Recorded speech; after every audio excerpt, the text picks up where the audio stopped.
नवसर्जन का पत्रकार charitable trust द्वारा नेशनल प्रेस एसोसिएशनનું સુરત ખાતે ત્રીજો પત્રકાર સમારંભ યોજાયો।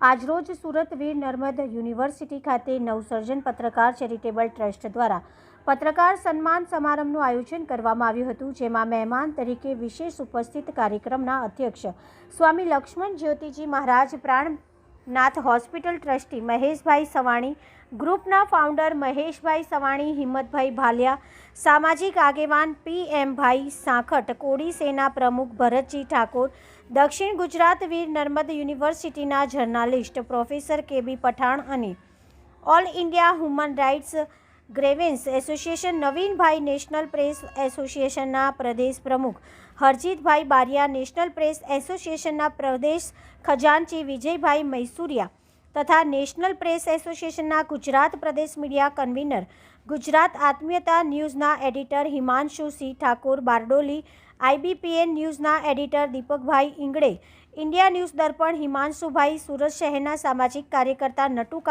નટુકાકા નરેશભાઈ વરિયા, ધબકાર ન્યૂઝ સામાજિક કાર્યકર્તા રાણાભાઈ રબારી, ટ્રસ્ટી વગેરે મહેમાનશ્રીઓએ ઉપસ્થિત રહ્યા હતા। મહેમાનશ્રીઓનું પુષ્પગુચ્છ અને સાલ ઓડાડી મોમેન્ટો આપી વિશેષ સ્વાગત સન્માન કરવામાં આવ્યું હતું। ઉપસ્થિત મહેમાનો દ્વારા દેશની ચોથી જાગીર સ્તંભ તરીકે ગણાતા પત્રકારોને સત્યની સામે લાવવા તેમજ સાચી દિશા ન્યાય આપવા રાત દિવસ મહેનત કરતા પત્રકારોને ખૂબ સરાહનીય પ્રશંસા કરવામાં આવી હતી। પ્રદેશ પ્રમુખ શ્રી હરજીભાઈ બારિયા દ્વારા જણાવવામાં આવ્યું હતું કે newspaper, news channel, social media ઉપર કામ કરતા તમામ પત્રકારો તેમજ પ્રેસ સાથે સંકળાયેલી તમામ નાની મોટી સંસ્થાના પત્રકાર માટે હિત અને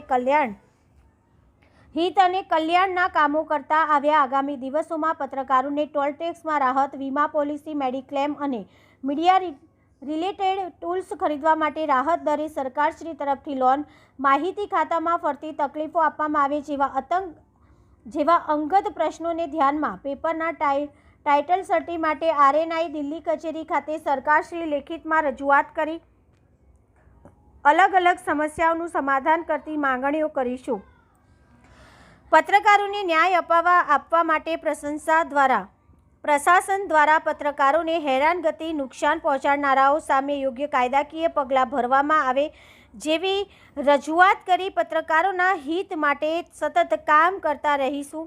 પત્રકારોને કોઈપણ જાતની તકલીફ કાયદાકીય રીતે મદદ કરવા સંગઠન સતત હંમેશા અગ્રેસર રહેશે। પત્રકારોને ત્રીજા વાર્ષિક સંમેલન કાર્યક્રમમાં પધારવા બદલ પ્રમુખશ્રીએ સૌ પત્રકારોને સ્વાગત અભિવાદન કર્યા અને કાર્યક્રમમાં 300થી વધારે પત્રકાર ઉપસ્થિત રહ્યા હતા। પત્રકાર ચેરિટેબલ ટ્રસ્ટના નેજા હેઠળ નેશનલ પ્રેસ એસોસિએશન સંગઠન ગુજરાતના પત્રકારો માટે 108નું કામ કરે છે અને કરતું રહેશે જેવા વિશ્વાસ ભરોસો પત્રકારોને પ્રમુખ હરજીભાઈ બારિયાએ આપ્યો છે। પ્રમુખ શ્રી હરજીભાઈ બારિયા, ખજાનચી વિજયભાઈ મૈસુરિયા, ગુજરાત પ્રદેશ મીડિયાના કન્વીનર હિમાંશુ ઠાકોર, મહામંત્રી વિક્રમભાઈ સાંખટ, ગુજરાત રાજ્યના અનેકવિધ જિલ્લાઓમાંથી પ્રભારી પ્રમુખશ્રીઓ, મંત્રી વગેરે ઉપસ્થિત રહી કાર્યક્રમને સફળ બનાવી અલગ અલગ વ્યક્તિ દ્વારા ખૂબ જ સરસ માર્ગદર્શન આપવામાં આવ્યું હતું। આયોજક સુરત જિલ્લા પ્રભારી જિગ્નેશભાઈ સોસા, સુરત જિલ્લા પ્રમુખ હકીમભાઈ વાણા, સમીરભાઈ મંસૂરી, સુરત જિલ્લાના મહામંત્રી ઝારા ખાન, લખનભાઈ કોટડિયા, દર્શનભાઈ નથવાણી, દિનેશભાઈ ઠાકોર, સુરત જિલ્લાની ટીમ દ્વારા ખૂબ મહેનત કરી કાર્યક્રમને સફળ બનાવવામાં આવ્યો હતો। કાર્યક્રમના અંતે સ્વરૂચિ ભોજન સાથે લીધું હતું। આમ તો પત્રકારનું નામ આવે એટલે બધા ભાગે। પત્રકારો એટલે મને એવું લાગે છે કે રાજકારણી બીવે, અધિકારીઓ બીવે, અગ્રણીઓ પણ બીવે અને ફોટો પણ બીવે। એનું નામ પત્રકાર। એટલે તમે બધા કરતા હિંમતવાન એટલે પત્રકાર। પણ તમારી જિંદગી પણ અમે ક્યારેક ક્યારેક જોઈએ તો આમથી તેમ અહીંયા 5 વાગે પ્રોગ્રામ છે, ત્યાં 6 વાગે પ્રોગ્રામ છે, ત્યાંનો ફોટા પાડવા, ત્યાંનું આઈટિંગ લેવું, એટલે દોડાદોડી વાળી જિંદગી એ તમારી લાઈફ રાતે 1-2 વાગ્યા સુધી હું લગભગ નરેશભાઈ બધાને ઘણી બધી વખત વાત કરું, મનોજભાઈ બધાને, તો 2 વાગ્યા સુધી જાગવાનું, સવારમાં બધાને નવા ન્યૂઝ પહોંચાડવાના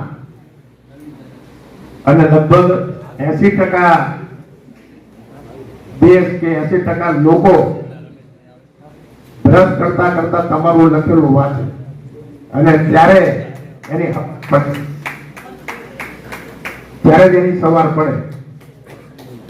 એક જેમ બ્રશ કરવાની ટેવ હોય એમ પેપર વાંચવાની પણ એક ટેવ હોય. સોશિયલ મીડિયાના જમાનામાં હવે તો અડધી કલાકે 10 મિનિટે બધું અપડેટ રહેશે, છતાં પણ પેપર વાંચવું એક હેબિટ પડી ગઈ હોય છે.